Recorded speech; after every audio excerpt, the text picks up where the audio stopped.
ये क्या तमाशा लगा रखा है तूने? क्या साबित करना चाहता है तू? क्या साबित करना चाहता है तू? जितने लोगों को देखा है ना, मैं वहाँ पे हर तकरीबन महीना गुजार के आता हूँ, ठीक है ना, लेकिन कभी नहीं मैंने देखा कि किसी ने मुझे गले ना लगाया।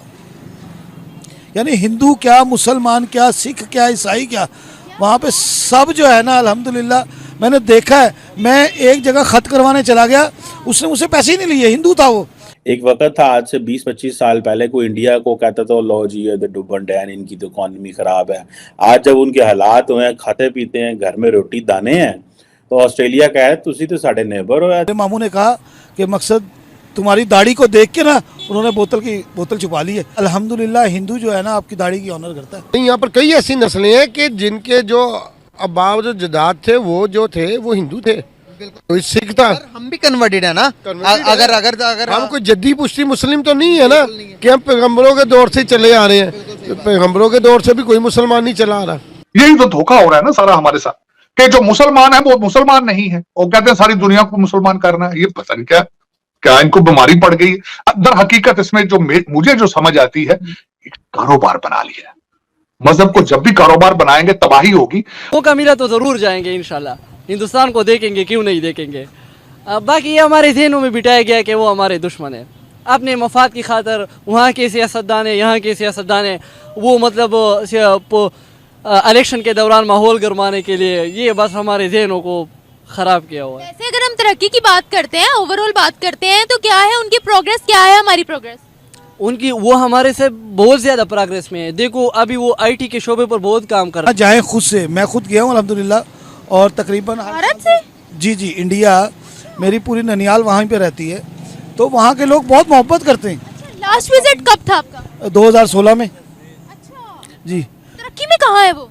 तरक्की में तो पाकिस्तान से तकरीबन 15 साल आगे है। जय हिंद दोस्तों, आज की वीडियो में बात करेंगे एक ऐसे मुसलमान की जो भारत में कईयों बार आए हैं, क्योंकि उनका ननिहाल पड़ता है भारत, और भारत के बारे में उनकी क्या राय है, उनकी क्या सोच है, किस तरह का व्यवहार उनके साथ भारत के लोगों ने किया, भले वो हिंदू हो, मुस्लिम हो, सिख हो, ईसाई हो, या फिर उनके पास किस तरह का एक्सपीरियंस रहा भारत विजिट करने का।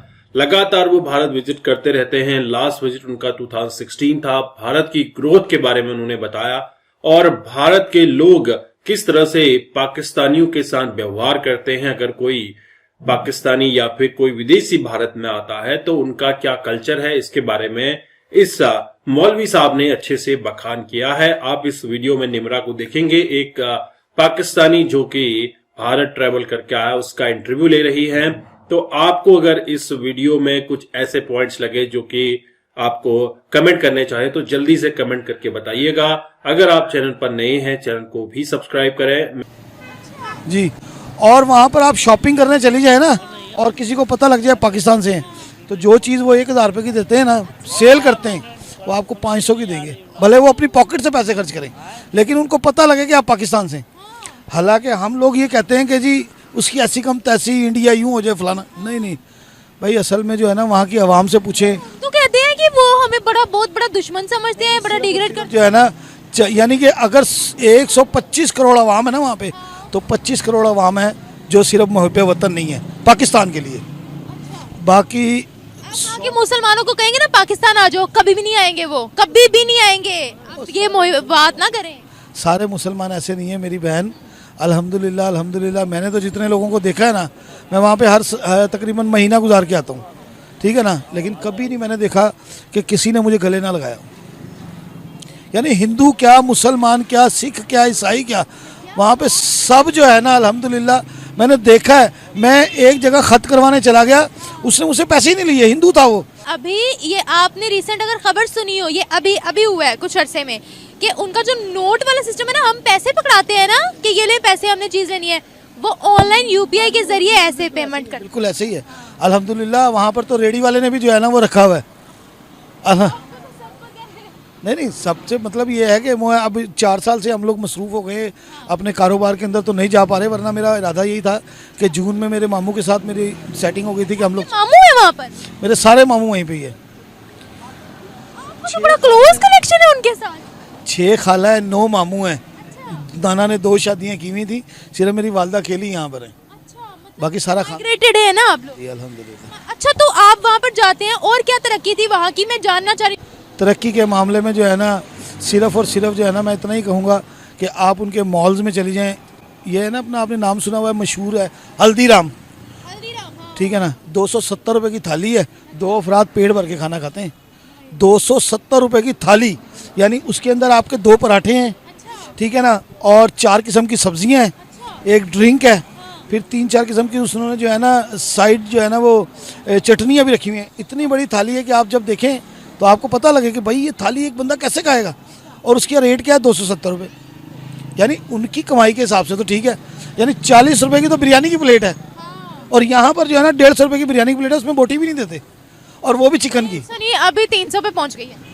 मतलब जिसमें बोटी नहीं है, मैं उसकी बात कर रहा हूँ, जिसमें बोटी नहीं है उसकी बात कर रहा हूँ। तालीम की अगर बात करते हैं तो क्या था? बहुत ऊपर है असल में जो है ना। देखिए मेरी बहन, अगर आप अपने बच्चों को वहाँ पढ़ा रही है ना, तो वो तो है ही नहीं। जितने अच्छे मार्क्स लेंगी ना, उतने आपको पैसे मिलेंगे।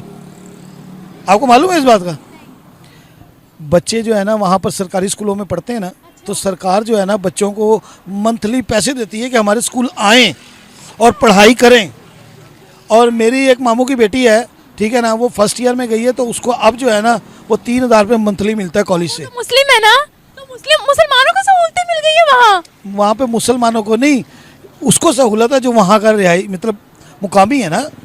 चाहे वो हिंदू हो चाहे मुस्लिम हो। देखे ना, उसकी पैदाइश तो वहीं की है ना, तो फिर उसको क्या मसला है? उसको थोड़ी हिंदू मुस्लिम सिख ईसाई से थोड़ी मसला है।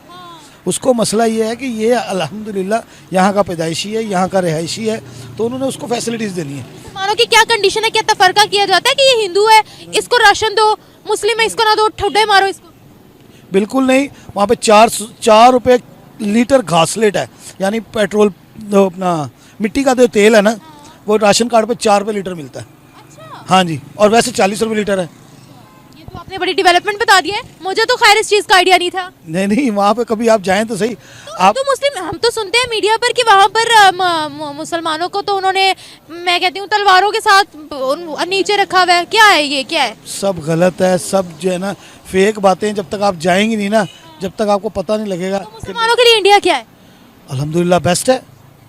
अभी मैं आपको बताता हूँ, जो है ना वहाँ पर जो है ना सदर बाज़ार के अंदर एक मस्जिद है, उसका नाम है ऊंची मस्जिद। ये मैं क्या सुन रही हूँ सर? ऊंची मस्जिद के नज़दीक से उन्होंने मेट्रो गुजारनी थी, तो जो है ना उन्होंने मेट्रो क्यों नहीं गुजारी वहाँ से? क्योंकि वो मस्जिद को तोड़ना पड़ना था। आपको मालूम है? तो मोदी ने कहा कि इस मस्जिद को तोड़ना नहीं है, इसका रास्ता चेंज कर दें। हाँ जी, सिर्फ वो है, लेकिन मेन तो जो है ना वो मोदी है ना, इंडिया। सर हम तो यहाँ पर बड़ा ही वो सुनते हैं कि वहाँ मुसलमानों को बाहर नहीं निकलने दिया जाता या ये वो, तो आप खुद देख कर आए हैं, तो मुसलमान वहाँ प्रोग्रेस कितनी है मुसलमानों की? बहुत है हर चीज़ में भाई। सरकारी मुलाजिम, मेरे मामू जो है ना, बड़े मामू मेरे 17वें ग्रेड के अफसर हैं, वहाँ पे मुसलमान है। तो क्या मतलब है वो, मतलब अगर वहाँ पर रिहायशी है, अगर पढ़े लिखे हैं, तो उनको क्या, उनको जॉब नहीं मिलेगी? तो एक बात बताऊँ, मेरी ना तबीयत ख़राब हो गई लास्ट टाइम में जो गया ना, तो मुझे बुखार चढ़ गया। तो मेरे मामू ने कहा यार तू मेरे साथ बैठ, मैं चलता हूँ तुझे जो है ना डॉक्टर के यहाँ लेके। तो डॉक्टर की दुकान के साथ जो है ना 2 हिंदू शराब पी रहे थे। जब उन्होंने हमें गली में आते देखा ना, तो उन्होंने शराब की बोतल छुपा ली। खुदा की कसम, आप यकीन करेंगी, उन्होंने कहा यार वो मौलवी साहब आ रहे हैं। तो मेरे मामू ने कहा कि मकसद तुम्हारी दाढ़ी को देख के ना उन्होंने बोतल छुपा ली है। मैं अकेला जा रहा होता ना, शायद ना छुपाते। यानी वहाँ तो आम है ना भाई, वाइन जो है वहाँ पे आम है, लेकिन अल्हम्दुलिल्लाह हिंदू जो है ना आपकी दाढ़ी की ऑनर करता है। इससे बड़ी क्या बात हो? दोस्तों, अक्सर ये कहा जाता है कि भारत और पाकिस्तान आपस में दुश्मन है। हालांकि पाकिस्तानियों के जहनों में, युवाओं के जहनों में ये बिठा दिया गया है इलेक्शंस के चलते या सियासत के चलते कि भारत उनका कट्टर दुश्मन है, लेकिन ऐसा नहीं है। आपने इस वीडियो में देख लिया इस मौलवी साहब ने किस तरह के एक्सपीरियंस बयां किए हैं। जब भी वो भारत आए उनको एक प्लस एक्सपीरियंस ही देखने को मिला है। तो ऐसे में जब युवाओं की बात आती है तो मदरसा छाप मौलवी कल्चर के चलते ये सारे युवा ब्रेन वॉश हो चुके हैं, और इतने ब्रेन वॉश हो चुके हैं कि चलता फिरता बम बन चुके हैं। दोस्तों, इन युवाओं को चाहिए कि एलीट क्लास एजुकेशन लें, टॉप क्लास की यूनिवर्सिटीज में जाएं और वहां पे एक अच्छे तबके की एजुकेशन हासिल करें, जिससे कि वो दुनिया को समझ सकें। दीन की एजुकेशन लेना अच्छी बात है, आप दीन की भी एजुकेशन लीजिए, लेकिन जो बेटर आपके लिए हो सकता है डेवलपमेंट के लिहाज से, उस एजुकेशन को भी लेना जरूरी है। प्रधानमंत्री नरेंद्र मोदी ने सत्ता में आते ही स्किल के ऊपर क्यों ध्यान दिया, स्किल डेवलपमेंट के ऊपर इतने सारे इंस्टीट्यूशंस क्यों चलाए गए, स्किल डेवलपमेंट के ऊपर इतने सारे प्रोग्राम्स क्यों रन किए गए, ताकि स्किल के चलते कोई भी युवा बेकार न बैठे, उनको रोजगार मिलता रहे। तो पाकिस्तान में जो कमी है, स्किल की कमी है। जब भी हमें पाकिस्तान के किसी भी युवा से बात करने का मौका मिलता है या हम उनका इंटरव्यू देखते हैं तो एक ही बात होती है, जज्बे की बात, कलमे की ताकत, दुनिया फतह कर लेंगे, काफिर वगैरह वगैरह। लेकिन हिंदुस्तान को इन सब चीजों से कोई मतलब नहीं है। हिंदुस्तानी सिर्फ अपनी ग्रोथ के लिए काम करते हैं, देश के ग्रोथ के लिए काम करते हैं, इकोनॉमी की ग्रोथ के लिए काम करते हैं। हिंदुस्तान में बड़े से लेके बुजुर्ग पूरा अपना इकोनॉमी में सहयोग दे रहे हैं। अगर आप विलेज एरियाज की बात करें, शहरी क्षेत्रों की बात करें, वहां पे भी हर कोई काम पे लगा हुआ है। तो कहीं ना कहीं इनका भी कंट्रीब्यूशन इकोनॉमी में रहता है, इकोनॉमी बेटर करने में हर किसी का एक अच्छा योगदान है। लेकिन पाकिस्तान में जो योगदान रहता है युवाओं का प्रोटेस्ट करने में, दूसरे के घरों को जलाने में और गिरजाघरों मस्जिदों को तोड़ने में, गिरजाघरों मंदिरों को तोड़ने में, या फिर कुछ ऐसे काम करने में जिससे कि उनके देश का ही नुकसान हो। नुकसान इस कदर होता है कि इंटरनेशनल पटल पे पाकिस्तान की छवि खराब होती है, और जिस देश की छवि खराब होती है तो उसके तरफ कोई भी इन्वेस्टमेंट नहीं जाता है। अगर पाकिस्तान की जो छवि होती अच्छी होती, जहां पे इन्वेस्टर्स को प्रोटेक्शन मिलती और जो उनका किया हुआ इन्वेस्टमेंट है उससे रिटर्न मिलने की उम्मीद होती, सियासत अच्छी होती, तो पाकिस्तान में भी जॉब्स की कमी नहीं होती। सबसे पहले तो सेफ्टी कंसर्न्स हैं। कब कोई कहां पे फट जाए ये बिल्कुल भी किसी को नहीं पता। अपने आप में बम छुपाया जा रहा है, किसी को नहीं पता, और कब कहां पे अटैक हो जाए किसी को नहीं पता। छोटे छोटे स्कूल्स में अटैक किया जाता है, छोटे छोटे मस्जिदों में, गिरजाघरों में, अलग अलग जगहों पे बॉम्ब ब्लास्ट किए जाते हैं, जिससे कि जो अवाम है उसको नुकसान पहुंचाया जाए। और इसके लिए पाकिस्तान खुद ही जिम्मेदार है, क्योंकि पाकिस्तान ने ऐसे कुकुरमुत्ते घर में पाले हैं जो कि उनके ही देश को नुकसान पहुंचा रहे हैं। दोस्तों, आपको ये वीडियो कैसा लगा जरूर अपने विचार कमेंट कीजिएगा। मैं आपको मिलता हूं नेक्स्ट वीडियो में, तब तक के लिए थैंक यू। जय हिंद, जय भारत।